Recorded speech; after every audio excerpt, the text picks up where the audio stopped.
Do people remember on TikTok like a year ago? They don't show them anymore.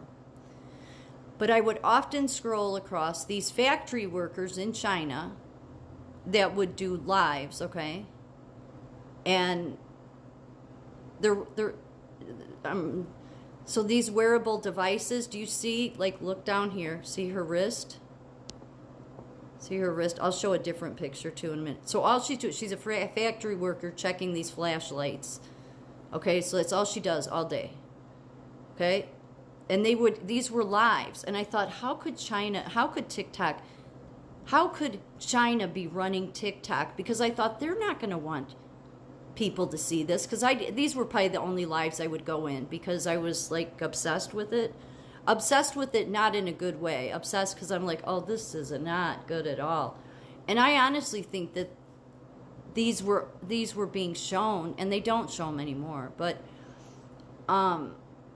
so that, well, maybe they were showing them hoping that people would, maybe accept it. But there would be people in the lives. If you see where my finger's pointing here, see that wristband. I know it's hard to see in this picture, but it's a wire that goes all the way up here. And what it's used for is that when they're not working hard enough, they get a shock, or if they start to fall asleep. Is that humane? So you could see it here. Now I think in this case, the wire, I think they either have, because I think it goes to a little box, like you see this blue box right here. I think that's what it connects to, and I think sometimes they have it on the floor or they have it above. But it's a wearable device. So the Agenda 2030 has been very much about AI and wearable devices, okay?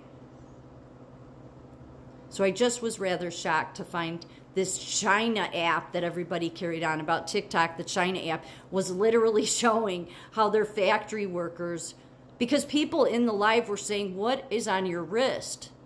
Like, what is that?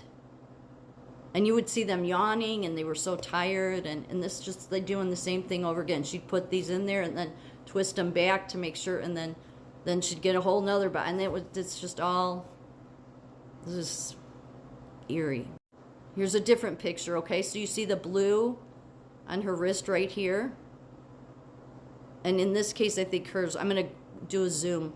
Hers likely goes down, but it's a device you could carry, really. But it'll electronically let you know that you're not working hard enough, or you're starting to doze off. And if you look close enough there, you can see the wire. See how it's going down? It's going down this way.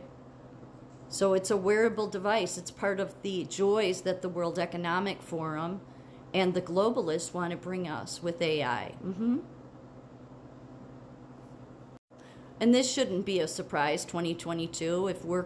If workers slack off, the wristband will know.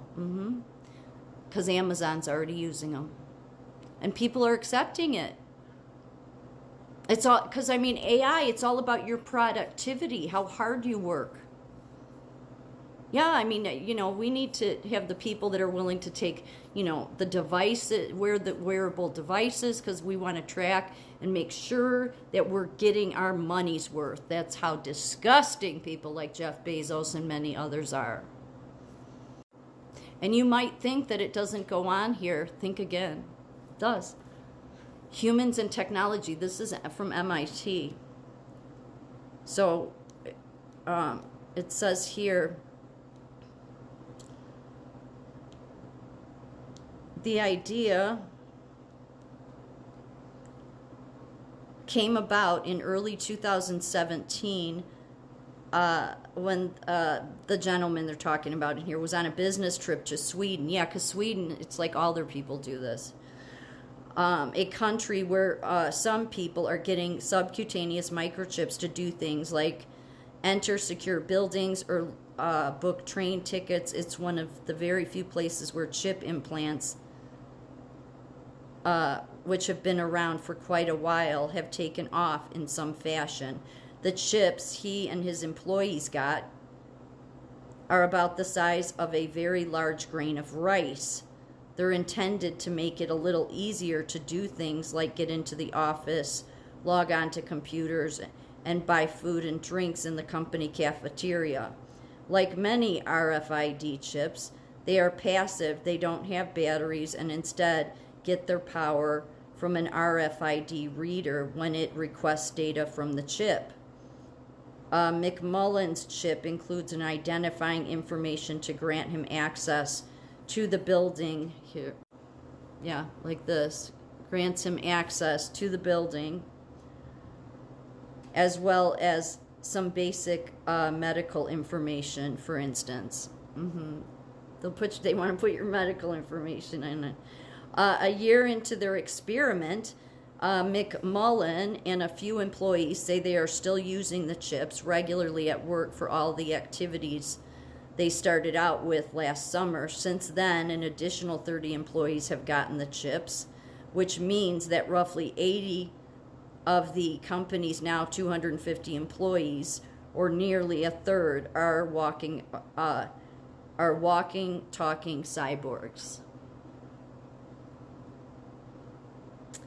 You get used to it. It's easy, McMullen said. Sam Bankston, a software engineer, says he uses his chip 10 to 15 times a day. At this point, swiping his hand over an RFID reader plugged into his computer is no different from typing in his password on a keyboard. The vice president of finance is used to using his hand to pay for sodas at work. That he was annoyed when the RFID reader on the vending machine went down a couple of months ago. It's just become a part of my day. The company is also exploring some ways to use microchips outside the body. Yeah. It is running tests at 2 hospitals, of course. One at Fort Wayne, Indiana, and the other at Hudson, Wisconsin, that will verify when doctors and nurses wash their hands. Yeah, it's literally slave labor that people are accepting. Oh, this is technology. This is good. And that is how they will bring it. Like they do everything. They will bring it. This is safe. This is good for you. This is good for everyone. This is safe. This is for your safety. This is for your security.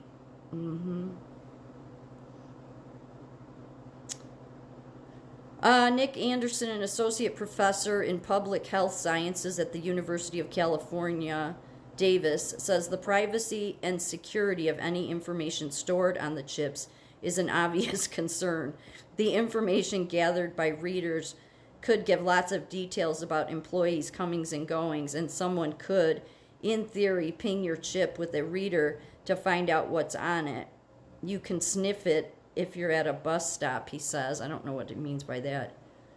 McMullen says only some of the information stored on the chip in his hand is encrypted, but he argues that similar personnel information could be stolen from his wallet too. Okay. There's also the chance, and it seems certain to happen eventually, that the technology inside the employees' bodies will become outdated. Bankston, at least, is concerned about this. There may need to be a, dare I say, upgrade program or something like that. So it's already, and that's what employees will do. No, I got to do this. This is my job. I got to earn a living. And even if you won't take it inside your body, they're going to start making you wear one. I had to wear one. My name badge, that's how I get into the hospital doors and, get into the computer. You swipe it. Yeah. So, you already wear one, but yeah, I don't wear a smartwatch for the very reason I don't want people knowing, and I want them knowing as little data about my inside of my body as possible. But people will do this. People will do, and it's already happening. So, from the article I just read, 2 employees did actually have theirs removed. So, because it was an experiment, nobody had to do it. But they're experimenting now. But believe me, there'll come the day when, you'll no longer get a choice. Again, you're under the AI governance. This is what it's all about.